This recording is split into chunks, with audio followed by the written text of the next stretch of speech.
Сәлеметсіздер ме, құрметті студенттер. Мен Исаева Клара Туриханқызы, Арыс қаласы номері 17 колледждің дәнекерлеу ісі мамандығы бойынша білім алып жатқан бірінші курс ГЕТ 19 тобының топ жетекшісі. Бүгін сіздермен қазақтың ұшқыш қызы тақырыбында тәрбие сағатын өткелі отырмын. Тәрбие сағаттың мақсаты. Бұл тәрбие сағаты ұлы жеңістің 75 жылдығына арналған.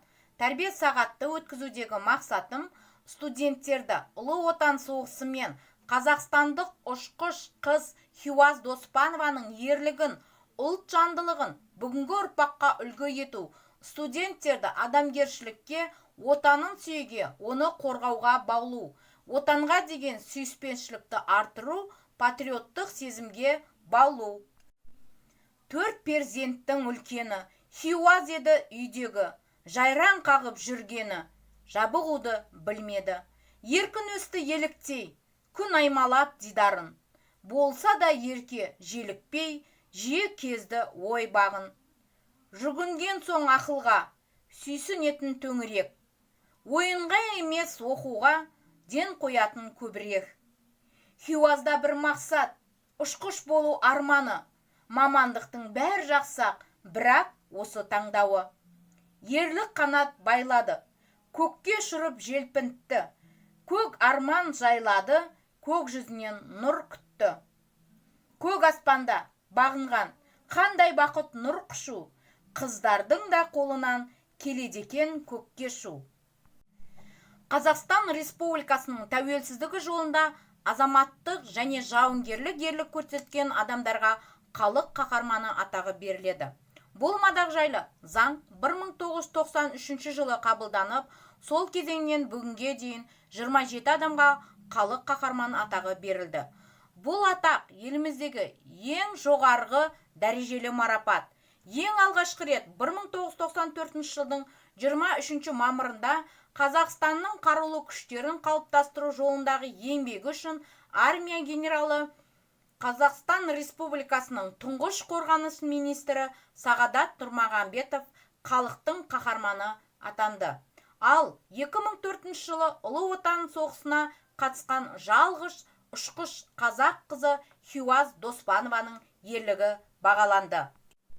Еліміздегі батыс өңірі қазаққа батыр қыздарды сыйлаған мекен. Шығыстың қос шынары атанған Әлия мен Мәншүк қазақтың жалғыз ұшқыш қызы Хиуаз Доспанова еліміздің батыс аймағынан қанат қаққан. Әлия мен Мәншүктің есімдері бүгінде әр қазақтың жадында сақтаулы. Ал Хиуаз апамыздың ерлігін екінің бірі біле бермейді. Оған себеп ұшқыш қыздың уақытында Кеңес одағының батыры деген атаққа қол жеткізе алмауы. Хиуаз Қайыр қызы Доспанова 1922 жылдың 15 мамырында Атырау облысы Ганюшкин ауылындағы қарапайым балықшының шаңырағында дүниеге келген. Оқушы кезінен комсомол ұйымында қоғамдық жұмыстарда белсенділік танытқанын Хиуаз апамыз мектеп қабырғасын аяқтарда ұшқыштарды даярлайтын арнайы курсқа жазылады. Мектепті тәмамдағаннан кейін номері 1 Мәскеу медицина институтында оқуға аттанады. Осы оқу орнының 1 курсын аяқтар уақытта аяқ асты соғыс өрті лап берді. Внимание! Говорит Москва. Сегодня, 22 июня, 4 часа утра, без объявления войны, германские войска напали на нашу страну. 1941 жылдың 22 маусымы. Таңғы сағат 4. Бейбіт заманда өмір сүріп жатқан ұйқыдағы елді Юрий Левитанның соғыс басталғаны жайлы дабылды радио хабарламасы оятты. Кенет құлақ тұндырған жарылыс пен қып-қызыл от аспанды қақ айырғандай болды. Жер дірілдеп, әуе жаңғырып, қала отқа орана бастады. Ал тұрғындардың көпшілігі киініп те, қаруын алып та үлгермеген. Міне, соғыс осылай басталды. Екінің бірі армандаса да, ілкіде біреу ғана ұшқыш болады. Көк аспанның төрінде әуелеуді аңсаған Хиуаз бала арманына соғыс басталғанда жетті. Марина Раскова басшылық жасап, кеңес әскеріне көмек ретінде тек әйелдерден құралған түнгі бомбалаушы ұшқыштар полкі құрылды. Кейіннен жасаған ерліктеріне сай, Қызыл Ту ордені, Таман гвардиялық 3-ші дәрежелі Суворов ордені, түнгі бомбалаушы әуе полкі деп аталған нәзік жандылардың қатарында жалғыз қазақ қызы болды. Бойы небәрі 150 сантиметр талдырмаш нәзік Хиуаздың жасы ол уақытта 19-да еді.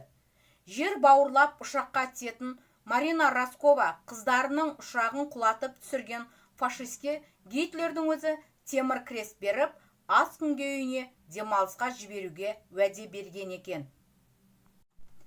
По-2 ұшағын тізгіндеген бомбалаушы ұшқыштардың негізгі міндеті түн ішінде жаудың соғыс техникалары мен қару-жарақ, оқ-дәрі сақталған қоймаларын бомбалау. Күтпеген жерден жау қонысын бомбамен тұншықтыратын нәзік жандылардың полкын немістер түнгі мыстандар деп атаған. По-2 тек 2 адамға арналған кішкентай көлемді ұшақ. Алдыңғы кабинкаға ұшқыш, оның артына штурман отырады. Штурманның негізгі міндеті ұшақтың ұшуы және желдің жылдамдығын, бағытын, ұшу биіктігін ескере отырып, компас бойынша нысанаға дейінгі жерді белгілеп, ұшақтағы арнайы құралдар арқылы бомбаны соған көздеп лақтыру. Соғыс кезінде 300-ден астам рет көкке көтеріліп, жаудың соғыс техникаларын, қару-жарақ қоймаларын талқандаған Хиуаз Доспанова алапат айқас аяқталысымен елге оралды. Жауынгер құрбыларының барлығы дерлік Кеңес одағының батыры атағына ие болды. Алайда қазақтың жалғыз қызының есімі марапаттау кезінде аталмапты. Жауынгер жазушы соғыс ардагері Әзілхан Нұршайықов Хиуазға қатысты осы бір мәселені өз уақытында сауатты көтере білді. Ұлы отан соғысында Талғат Бегелдинов жау тылына 305, Леонид Беда 211, Сергей Луганский 390 рет ұшып, жауынгерлік тапсырманы орындап, үшеуі де 2 мәрте Кеңес одағының батыры атағына ие болды. Олар қуатты, күшті ұшақтарды басқарды. Жер бауырлап ұшатын По-2 ұшағының жау ұшағымен шайқасар қуаты жоқ деп жаза келе, Хиуаз Доспанова кішкене ғана фанер ұшақпен 300-ден астам рет әуеге көтеріліп, жауға ойсырата соққы бергенін айтып, қанатты қыздың ерлігі соғыс жылдарында бағаланбаса да, бейбіт өмірде бағалану тиіс деп өз ойын ашық жазды. Соғыстан 2-ші топ мүгедегі боп оралған Хиуаз елге келгеннен кейін мемлекеттік маңызды қызметтерді атқарды. Қазақстан комсомолының орталық комитетін басқарып, Алматы қалалық партия комитетінің хатшысы қызметінде болды. Осы кезеңде Хиуаз апамыздың түрткі болуымен медеу мұз айдыны бой көтеріп, Горный гигант алма бағы, ғалымдар үйі және басқа ғимараттар тұрғызылды. Абай, Шоқан драмалары сахналанды. 37 жасында ғұмырлық зейнеткерлікке шыққан қазақтың батыр қызы 1960 жылы подкомандованием Расковай, 1963 жылы халқым үшін соғыс естеліктерін жазды. Солтүстік Кавказ, Кубань, Қырым, Украина, Германияны жаудан азат еткен Хиуаз Доспанова Қызыл жұлдыз, 2-ші дәрежелі отан соғысы ордендермен және ерлігі үшін көптеген медальдармен марапатталды. Осы төсбелгілердің арасында тек бір медальдің орны бос қалған еді.